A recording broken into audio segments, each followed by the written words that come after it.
Welcome to Spain, Poco a Poco. Hi, Tanya. Hi, today we are going to talk about cheese. I'm very excited. I do love a good cheese.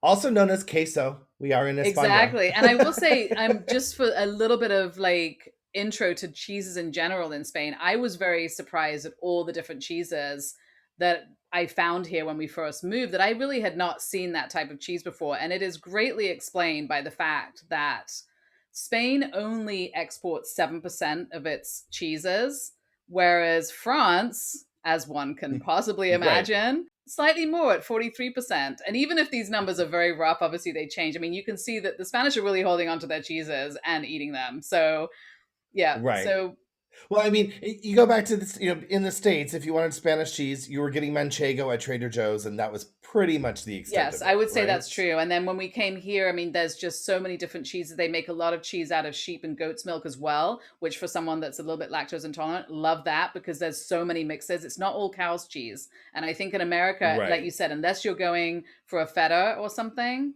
it's all cow's cheese for the most part, I think. Right, right. And being from America coming here, if I may just add, is that when I first arrived, I thought Spain had no cheeses because I knew none of these Right. cheeses because I wasn't exposed Right. to them before I moved here, right? Right. No, it's so true. And then the flavor mixes that you get when so you'll see a lot of mixes, which is a cow and a sheep and a goat, all like they'll mix all those milks together and make a cheese. Very interesting flavors. Hmm. And what's lovely about it, and I think you've mentioned this in another episode, they put the animals on the cheeses. And it's really Yes, they cute. animal Yeah, code there's them. animal code, which I love. Makes it so easy.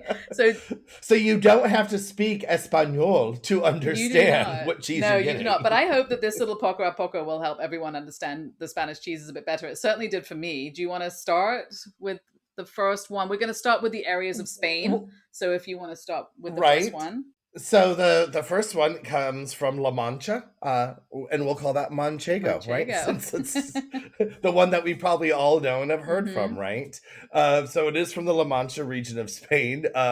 It's a semi-hard sheep's milk cheese, and it has to come from the Manchega breed of Oh, sheep, which I did which not I did know. not knew Yep, that I was. did not know that. I didn't know there was a breed of sheep even. No, we So, are learning a lot but about sheep the are different sheep. breeds of sheep and pigs and cows in these episodes, which is very interesting. We may get into animal husbandry by the time this is all over.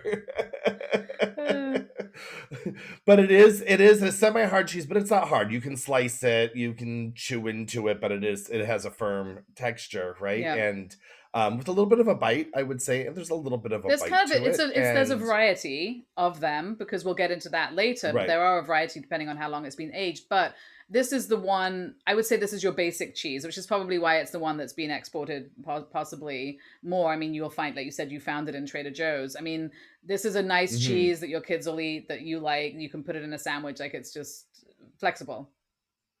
Right, right. And it's a youngish cheese. It's aged from 60 days to two Hmm. years. So The next spot is the next cheese is a Cabrales, and that I do love a good blue cheese. I don't know about you. Yeah, I so do. obviously blue cheese has more of a specific usage, but this is a very strong blue cheese from the Açores region. And this one is, I think, very interesting because they are aging it in natural caves that are located in the Picos de Europa mountains in Asturias. And those caves have a natural like high humidity and cool temperatures, so that makes it really good for creating this strong flavor and the blue veins and all the delicious stuff that For the bacteria to right, grow and so thrive good. and take over. Yeah. Yeah, I'm still in search of a really good cracker because I the thing I love about a good blue cheese is a really good cracker. Like if you get those two things combined, now you're in Hmm. business. And we've talked before, I think, about Spain lacking its cracker Yes. selection. Gotta go to fancier places, I think. But it is usually this cheese is usually a cow's milk, Yes. right? But they do a blend, I Yeah, think and then I've the read. blends, as you can imagine, the blends are stronger. Once you start blending, I think the cow's milk is probably the least flavorful in general, and then you get to goat's milk, Hmm. they have more flavor. So when you start blending all these different milks, you get a different flavor and you get a more rich flavor. That would make sense Yeah, to me me. too. And if we're gonna continue on with cheeses, Let's do that. in the northern region of the Basque Country, We have. I'm going to butcher this, and maybe if I try it with my sexy I think you Ricardo should do it Montalban with voice, that I to can make get it it. sound better. Yeah. It is a bell. That sounds good. Is Is Yazabel? that Is good? Yazabel? It is I'm a sure bell, someone can something like help us with that. that one. Now that's a hard smoked sheep milk cheese. Yep. So actually, yeah, since I said smoked, I bet it has a smoky, nutty flavor. I bet it does. But it's a pressed cheese, which is, I guess, that you apply pressure. Yeah, That's well, what I'm I gonna thought go this with. was Like it's interesting. between the Yeah. curds. You want to explain This it? was interesting to me because I didn't know. I didn't know what it was called. I mean, I assumed obviously it's made differently, but if you have a harder cheese, they've pressed it when they're making it. They're pressing the curds so that it separates out, and then you get more moisture out when you do that, and that creates a firmer texture and a shape. So these harder cheeses are pressed cheeses. Basically, that's how they end up being harder. And this Mm. particular cheese also comes from specific sheep that are up in the Navarre regions of Spain. Go. Now let's see you I was gonna pronounce make those you two do types. it. So we have an X in here. I don't know how to. So Laxia sheep, Or Latcha. latcha, right? There Because you it go, depends, right? Latcha Because the X is sheep. That pronounced there you go. silent. That's Sometimes the X is silent or a sh yeah. sound So or a. there's a Latcha sheep and a Carantana sheep. So those are two types of sheep that are found up in the Basque Country that this particular cheese, which we won't pronounce again, needs to come from. Oh, the Okay. next one's funny. Can we say this I on the don't air? know. I Let's don't see if we know. can tiptoe around this. It's called a tortilla It, cheese. It is known for its shape, which looks like, and tortilla well, it looks means like a Hershey's Kiss. Also more well known it's as a a small small. bosom. There you It's a go, a small small bosom. bosom. That's what it's supposed to look like. And a tortilla is, I mean, probably a small bosom. That's what it Small, means in yes, Spanish. exactly. Look at your cute little Yes, tortillas. exactly. So, So this is a it is unique for its shape that they've formed the whole thing, but it is a semi-soft. mhm, Okay, so you have soft cheeses and hard cheeses, and then you have right, semi-soft cheeses and semi-hard cheeses. And the semi-soft and right. the semi-hard are different. This is a semi-soft, so it's more in the soft direction. It's in the soft Yes. spectrum and not the hard And spectrum. also Yes. made from cows. And this comes from the Galicia region of Spain. And it could only be made from three breeds of cows, which is your Holstein, your Swiss Brown, or your Rubia Yep. Gallega cattle. Yeah. Which I don't know what that must be. That must be a Spanish cow, I think right? so. Big They have throat. one Spanish cow, the other's Swiss, and the other's, I don't know, Holstein. Holstein, how's that? It's Northern. northern. I know that's from a northern place. Yes. Um, and so that has a unique look, and it's quite a good gifting cheese because it is kind of unique looking. And that it is a quite it's produced a lot. I think there's upwards of 2 million units of these produced a year. So quite a That number would of seem tortillas that being would going to that would market. seem like a lot. I have no idea what a lot is for cheese, but that would to me seem like a lot as well, for sure. Um, do you want to carry on with the next one? But right, but we didn't say that this cheese is more of like a dessert cheese, right? Or it's like what you would put on a cheese plate Mm-hmm. after dinner, right? It's a digestive Digestive. cheese, right? Yeah, something like that. If you're not for ice cream, if you're one of those cheese people. That's true. So that brings us to our Mahon, or Mahon Menorca cheese. I'm gonna think I I pronounced think that it's all right. Menorca, I mean, just Menorca. which is a pressed cow's milk cheese from Mm-hmm. Menorca. But what's cool about this is it has a six-sided shape and rounded edges. So it's um, with six-sided hexagon, right? So it's a hexagon but But rounded, right? rounded because they're using a mold, so they can make them Right. all like exactly sort of the same. And it has that is the shape of that type of cheese. And I've noticed this around, especially with just the last one we talked about. Some cheeses just are always made in a certain shape. It has nothing to do, I don't think, with the Hmm. flavor of the cheese, but it's what makes them distinctive. And this one Right, also right. has which I have seen this one. It has a very distinctive orange rind, and that is because they're rubbing the cheese with olive oil and sometimes paprika during the aging process. So it is one that is easy to notice when you're looking at the all the cheeses and to see what this one Hmm. is. Yep. Agreed. Agreed. Agreed. And the Agreed. last one is which I think I haven't actually tried this one, but it sounds very special, and I now want to try it. It's called the torta del thazar, which is literally like Hazar. a thazar's cake. And this one is a cheese that is with a it's got a hard edge, a hard rind around the edges, but then it's creamy in the middle, and it's made from sheep's milk. So this one is like what you would imagine your really, really fragrantly on the verge of stinking really badly French cheeses. It's one that will spoil all the food in your refrigerator. I actually have had this back in New York years Mm-hmm. ago, and it'll stink up, it'll stink up your peaches. That's for Yeah, and sure. this one, which I kind of like this idea, is you kind of chop off the top and then you use the top to make it a lid Hmm. again, but you take it off and you just basically dip out of it, which I think is like really Yes. cool. And this one is made in the north of the San Pedro mountain range in the province of Cáceres in Spain. And it is, there are actually 36 municipalities in this whole region that are allowed to make this cheese. But again, like all the other ones, they're all very specific to the region. So you can't just be making one of these cheeses Okay. in some other place and calling it that, you know?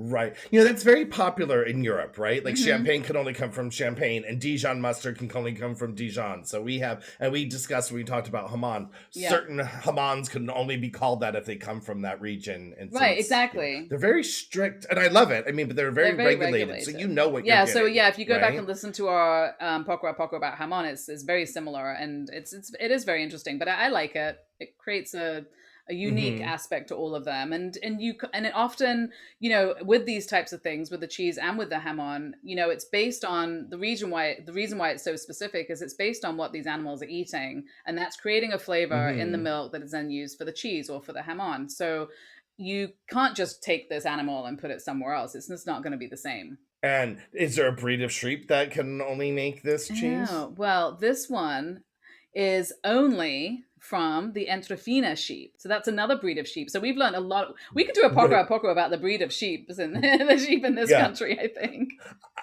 I think we need a field trip to like a sheep farm and be like, show us Oh all my your sheep and gosh. tell Well, us I what they think one are. thing we've learned is that maybe they're not all in one place. That might be the problem. Right. It would be a tour.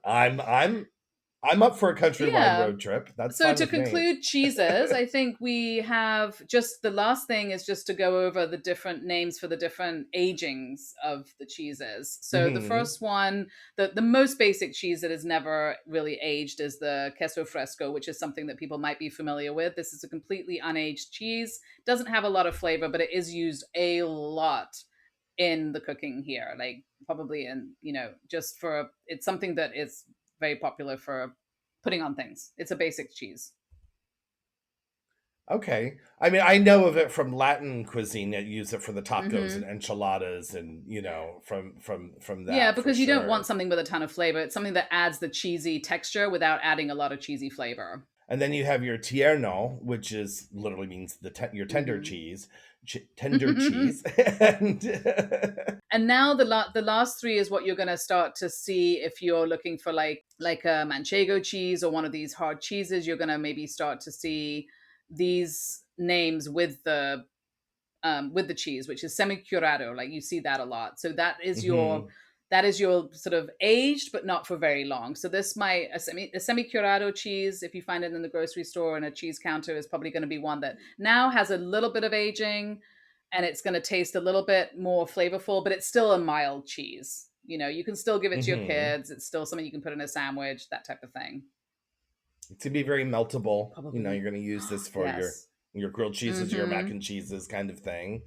And then you have your curado, which is your hard aged cheeses, and these, the longer it ages, it's going to bring out strong flavors and aromas. And this is usually about 4 to 11 months, Yes. but they're strong, but they can be eaten by a lot of people, right? It's not like it's not one of these ones that a lot of people will be adverse to, Exactly. right? So now Some you have flavorful a little cheeses. bit more flavor, but it's still your basic. It's still kind of a basic cheese. And then you have Right. the viejo reserva. So the viejo means old. This is when you're getting into Hmm. more than a year, up to 2 years. Now you're really starting to get flavor. So these are probably they're going to be more flavorful, more expensive as well.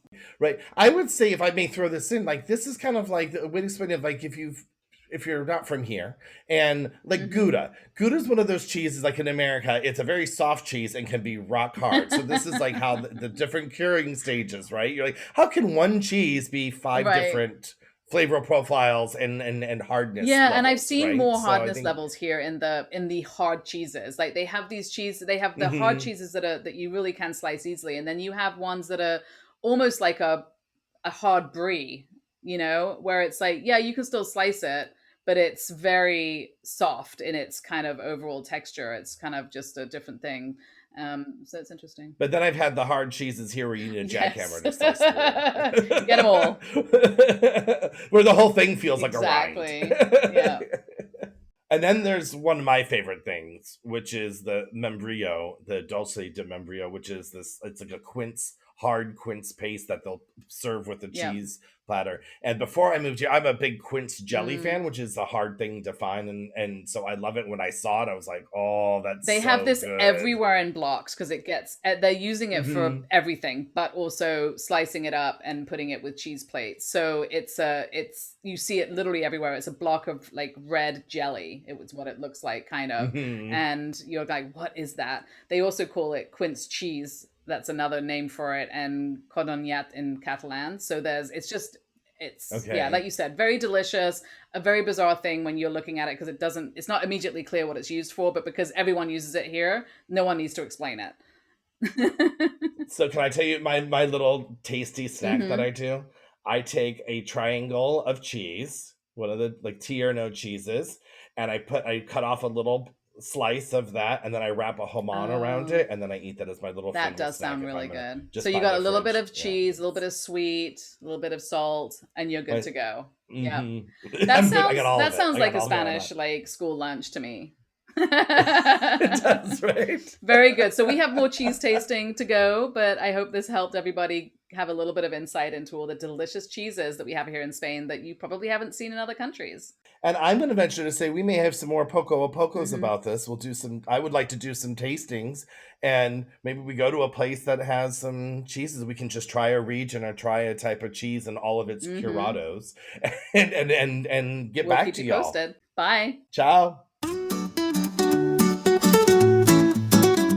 Thank you for listening to Our Spain Poco a Poco. Since you love us so much, please do go on to our social media and follow us and like us and subscribe where you're listening because it really does help us to grow and stick around and do what we are very much enjoying doing. And give us a shout out on the social medias. Give us a comment on what you would like to hear us talk about. I mean, we like to hear ourselves speak, but we do want to make this, informative for our listeners. Absolutely, yeah. You can comment on one of our posts or you can send us a message through our Spain Facebook page or Instagram. So we would love to hear from you. Yes, we would. Till the next episode. Bye.